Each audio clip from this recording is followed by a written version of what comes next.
And now, the moment you've all been waiting for. You're tuned in to Tapped Out. Hosted by Brendan Tobin and Sean Levine. Only on the BetQL Network. Good Saturday evening. Happy Memorial Day weekend to you. That is Brendan. I am the sports machine, Sean Levine. We got producer Zach Kroll. And now we welcome on friend of the show from Cageside Press. He is none other than Eddie Law. And it feels like, Eddie, we're kind of sandwiched right now in between a bunch of really good fights. Although, to be honest with you, we don't have anything going down tonight. I've got my eyes peeled a couple of weeks away, the co-main event of the next pay-per-view, Beneil Dariush and Charles Oliveira. You got any early lead on that one? Beneil. When in doubt, Beneil. Because that dude, look, no one's been more overlooked, in my opinion, in that division than Beneil Dariush. That guy should have fought for a title forever ago, right?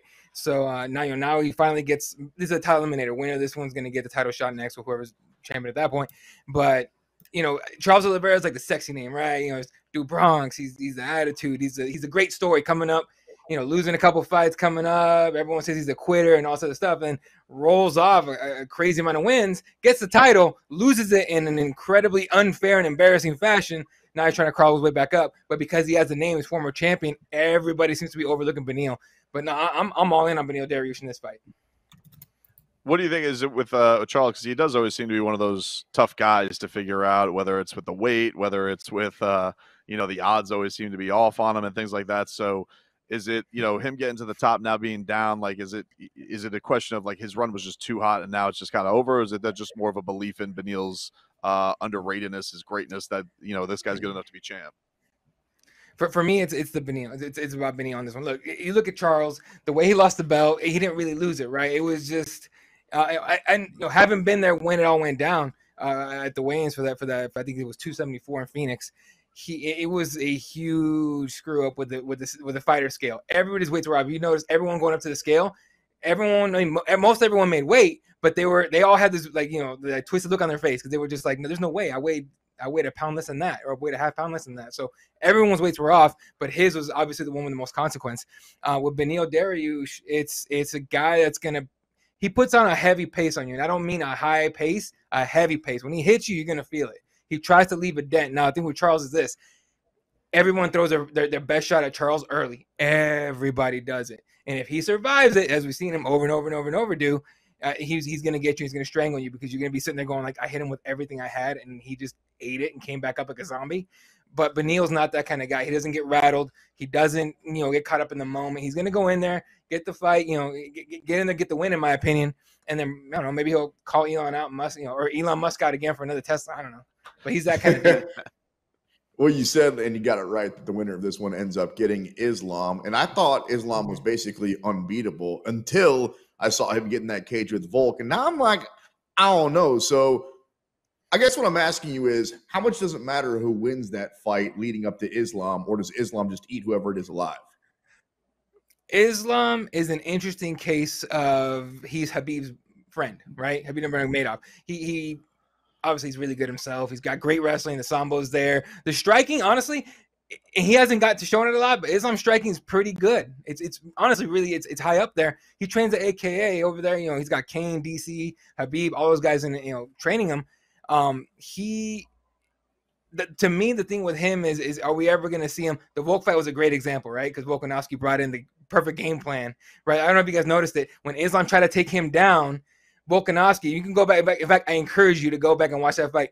Every time that Islam tried to take him down, Volkanovski used his foot. He hooked that one of the legs of Islam's that usually Islam uses to finish the takedown. He hooked it, lifted it, and rolled through. So if you saw some of those takedowns didn't work and everyone's like, whoa, a jiu-jitsu guy, and I'm not a wrestler, but I'm a jiu-jitsu guy, I love using that hook and rolls. When they try to take me down, I hook, I lift, and roll them over. So whoever faces Islam needs to take that same game plan, the exact same game plan. So no, I don't think Islam's unbeatable. Habib felt like it, but Islam's definitely not unbeatable.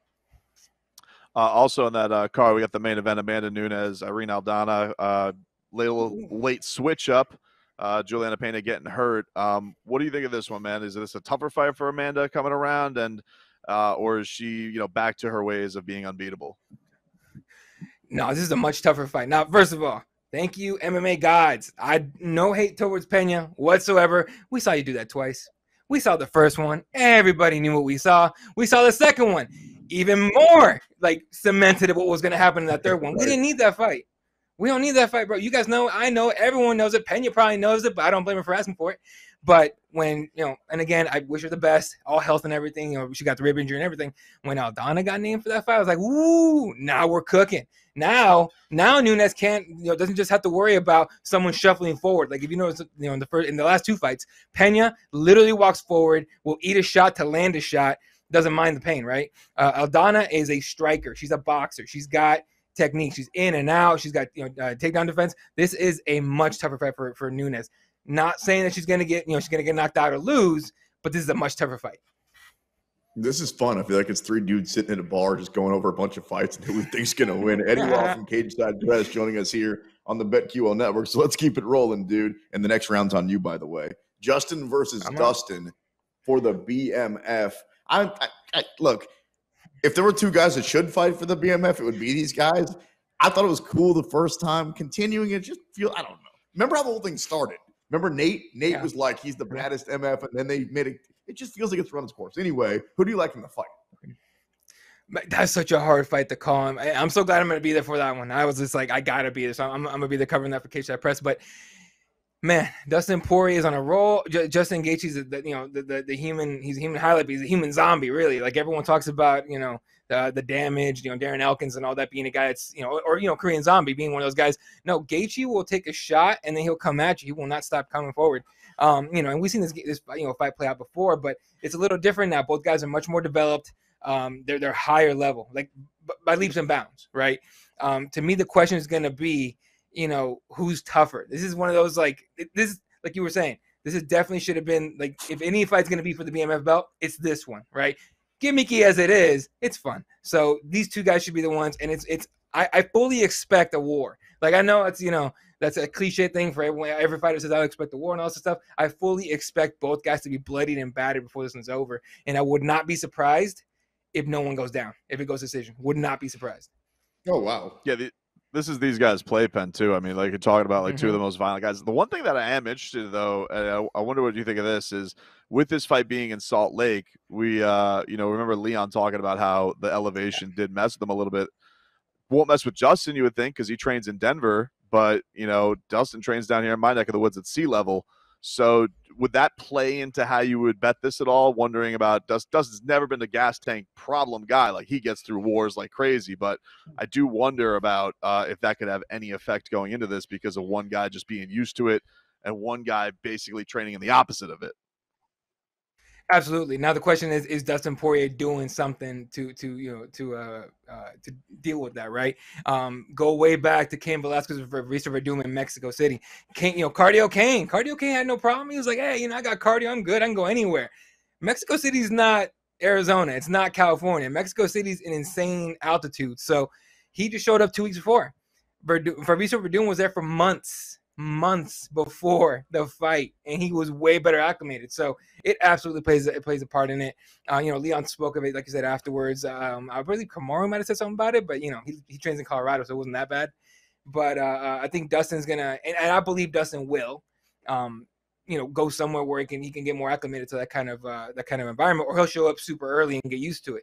But it would, if I was betting that would definitely be something I'll be looking at. Like, maybe check his Instagram, see if he's out there, see if he's somewhere higher level. But if I was trying to bet some actual like serious money, I'm definitely super curious of, is he doing something to work on that? Look, I'm not in good shape and I'm far from professional athlete, Eddie, but I was in Colorado earlier this year. We went to Keystone, the whole family went skiing, and for 5 days, I could barely get my ass out of bed, man. Like that altitude, if you don't get acclimated to it, no matter who you are, it's definitely the real deal, especially if you're fighting and especially if you're trying to go deep into a fight. We're talking with Eddie Law of Cageside Press. Speaking of going deep into fights, we're going to have Aljamain Sterling taking on Sean O'Malley. I guess we don't know exactly when that fight is going to be. However, it feels like Sean O'Malley, if he wins this, he goes into the next stratosphere, right? Like he becomes the dude that he's been talking about for a long time. Does he win that fight? Man, I have a hard time picking Sean in that one. I like Aljo quite a bit in that fight. And the reason for that is the experience factor. You know, Aljo's been in some crazy fights before. Look, if we could go back in time, right, and just Thanos that one title win where he took it because he got injured, because he couldn't continue, we would be talking about Aljo as being one of the, I want to say GOAT. I wouldn't even be saying like top 5 best bantamweights ever. We'd be talking about him on his way. I mean, yeah, exactly. I'd be like, we're talking about him going on his way to that. I mean, he just beat Triple C. I don't care if he was gone for 3 years. Triple C put up a good fight. But in that fight, look, man, Sean O'Malley's long. He's got rangy. He's got really good striking. He's got great jiu-jitsu. Aljo's got high-level wrestling. Say whatever you want about being a D3 or D2 school, wherever he went to, junior college. I don't even care. But his striking is like, Aljo's striking is pretty good. It's pretty good.